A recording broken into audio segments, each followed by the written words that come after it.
आप सबके मन में सवाल होगा कि अमित बघेल को अचानक 1.5 साल बाद बलौदाबाजार हिंसा मामले में गिरफ्तार क्यों किया गया होगा। तो पुलिस का कहना है, बलौदाबाजार पुलिस का कहना है कि जिस दिन हिंसा हुई थी उस दिन अमित बघेल भी वहां शामिल थे और हिंसा की साजिश में भी अमित बघेल का हाथ है, ऐसा बलौदाबाजार पुलिस का कहना है। गिरफ्तारी न लेकर के तो सरकार ला बोलना चाहिए और सरकार षड्यंत्र करत है। 1.5 साल बाद सुरता आवत है कि अमित बघेल घलो एम अपराधी है, जबकि वो दिन मैं बलौदाबाजार में रहे हूँ। 10 जून 2024 को जो बलौदाबाजार डिस्ट्रिक्ट में जो हिंसा हुई थी उसमें 13 से अधिक FIR दर्ज हैं। उसमें अपराध क्रमांक 378 में जो है आज अमित बघेल छत्तीसगढ़ जोहार पार्टी इनकी संलिप्तता पाए जाने साक्ष्यों के आधार पे आज गिरफ्तारी की गई है। तो SP भावना गुप्ता का कहना है कि जरूरी साक्ष्य हैं, सबूत है, इसीलिए कार्रवाई की जा रही है। लेकिन छत्तीसगढ़ क्रांति सेना से जुड़े लोगों का कहना है कि कहीं ना कहीं अमित बघेल को कमजोर करने की कोशिश की जा रही है, कहीं ना कहीं छत्तीसगढ़ क्रांति सेना को कमजोर करने की कोशिश की जा रही है और इसीलिए अमित बघेल के खिलाफ मामले बढ़ाते जा रहे हैं। नमस्कार, जय जोहार, जय छत्तीसगढ़। मैं यशवंत साहू और आप देखना शुरू कर चुके हैं भिलाई टाइम्स। और आप सबके मन में सवाल होगा कि अमित बघेल पहले से जेल में बंद है, उन्हें आज फिर क्यों गिरफ्तार किया गया होगा। आपको मालूम होगा कि 10 जून 2024 को छत्तीसगढ़ की एक ऐसी हिंसा जिसे छत्तीसगढ़ ही नहीं देश में भी याद रखा जाएगा। बलौदाबाजार हिंसा की बात कर रहा हूं। 10 जून 2024 को ये घटना घटी थी। एक प्रदर्शन हुआ था, ये प्रदर्शन हिंसक का रूप ले ली और उसके बाद एक के बाद एक गिरफ्तारी हुई और 200 के आसपास लोगों को गिरफ्तार किया गया। इसमें भिलाई नगर विधायक देवेंद्र यादव का भी नाम शामिल था। अचानक 1.5 साल बाद इस मामले में गिरफ्तारी हुई है, FIR दर्ज हुई, उसके बाद अब गिरफ्तारी। अमित बघेल पहले से ही रायपुर के सेंट्रल जेल में बंद है। अब उसके बाद आज बलौदाबाजार पुलिस रायपुर आती है और उसके बाद प्रोटेक्शन वारंट पर उसे अपने साथ बलौदाबाजार लेकर जाती है। आप सबके मन में सवाल होगा कि अमित बघेल को अचानक 1.5 साल बाद बलौदाबाजार हिंसा मामले में गिरफ्तार क्यों किया गया होगा। तो पुलिस का कहना है, बलौदाबाजार पुलिस का कहना है कि जिस दिन हिंसा हुई थी उस दिन अमित बघेल भी वहां शामिल थे और हिंसा की साजिश में भी अमित बघेल का हाथ है, ऐसा बलौदाबाजार पुलिस का कहना है। लेकिन अमित बघेल की तरह आप सबके मन में सवाल होगा कि अचानक 1.5 साल बाद गिरफ्तारी क्यों, अचानक बलौदाबाजार पुलिस को क्यों लगा कि हिंसा में भी उसका भी हाथ हो सकता है, यानी कि अमित बघेल भी शामिल हो सकते हैं। ये सवाल अमित बघेल का भी है और सवाल छत्तीसगढ़ की जनता का भी है।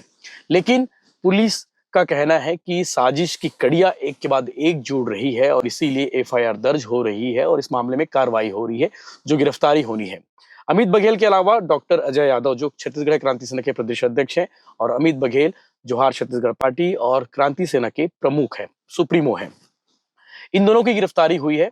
अमित बघेल पहले से गिरफ्तार थे और आपको मालूम होगा कि डॉक्टर अजय यादव को 3 दिन पहले ही गिरफ्तार किया गया था। इसकी भी खबरें हमने दिखाई थी। इस मामले में अमित बघेल ने एक सवाल खड़े किया है कि सरकार से पूछो आखिर साजिश क्यों की जा रही है। सरकार से पूछना चाहिए कि अचानक 1.5 साल बाद इस पर कार्रवाई क्यों हो रही है। आपको मालूम होगा कि बलौदाबाजार हिंसा की जो घटना थी 10 जून 2024 को हुई थी और अब तक 200 से ज्यादा लोग गिरफ्तार हो चुके हैं। SP भावना गुप्ता का कहना है कि इस मामले में जब अमित बघेल को गिरफ्तार किया गया, पत्रकारों ने पूछा SP भावना गुप्ता को, तो उनका कहना है कि 10 जून 2024 बलौदाबाजार में हिंसा हुई थी।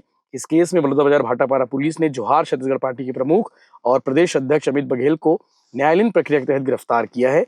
आरोपी अमित बघेल को बलौदाबाजार में घटित तोड़फोड़ और आगजनी की घटना के संबंध में थाना सिटी कोतवाली में पंजीबद्ध है अपराध और इस मामले में गिरफ्तार किया गया है।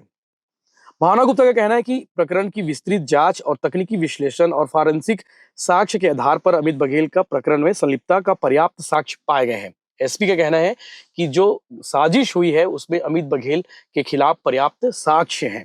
इसके अलावा 11 जनवरी 2026 को उक्त मामले में संलिप्त छत्तीसगढ़ क्रांति सेना और जोहार पार्टी के से अजय यादव, दिनेश कुमार वर्मा उर्फ मंडल को भी गिरफ्तार किया गया था। आगजनी की घटना में शामिल अन्य आरोपियों के संबंध में पहचान कर गिरफ्तार की जा रही है। प्रकरण की विवेचना और जांच क्रम में पुलिस ने अब तक लगभग 100 की संख्या में इलेक्ट्रॉनिक डिवाइस जब्त की हैं, जिनकी फॉरेंसिक जांच की कार्रवाई अब भी जारी है। आरोपी अमित बघेल को मिलाकर बलौदाबाजार हिंसा में अब तक टोटल 203 आरोपियों की गिरफ्तारी की गई है। इस मामले में जो भी गिरफ्तारी की जा रही है उसमें हाईएस्ट लेवल का ड्यू डिलिजेंस रखा जा रहा है। जो उपस्थिति है, साक्ष्य है, बयान है और जो टेक्निकल एविडेंस है, उन चीजों को सामने रखते हुए मामले की कार्रवाई की जा रही है।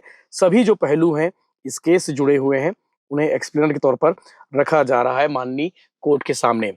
तो एसपी भावना गुप्ता का कहना है कि जरूरी साक्ष्य हैं, सबूत है, इसीलिए कार्रवाई की जा रही है।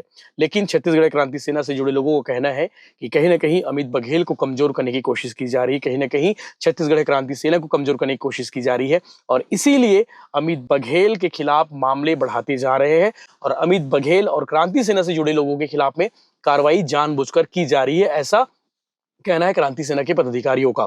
अमित बघेल जेल जाते वक्त क्या कुछ कह रहे हैं वो आप आगे वीडियो में सुनिए, लेकिन इतना तय है कि आने वाले समय में इस पर और भी सियासत होना लाजमी है। गिरफ्तारी ला लेकर के तो सरकार ला बोलना चाहिए और सरकार षड्यंत्र करत है।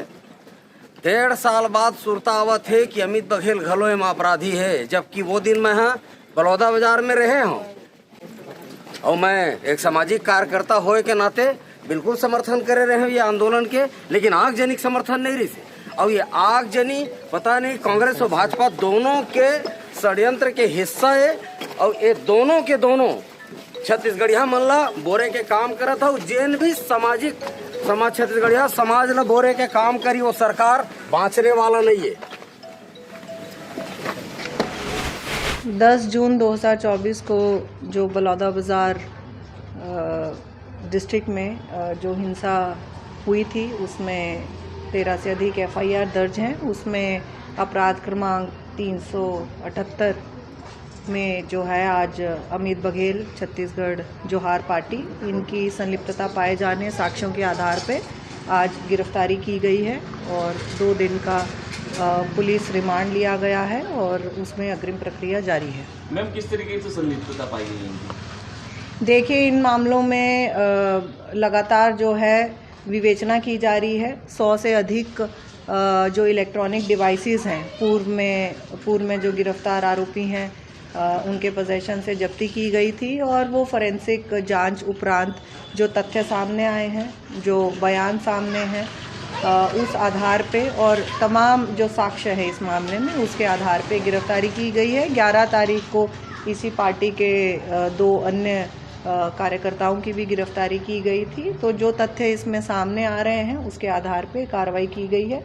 लगातार इसमें जो और फरार आरोपी हैं उनकी भी पता तलाश जारी है। अभी तक लगभग 200 आरोपियों की इसमें गिरफ्तारी की जा चुकी है और सभी मामले वर्तमान में अंडर ट्रायल हैं और साथ ही विवेचना भी सभी मामलों में गतिशील है।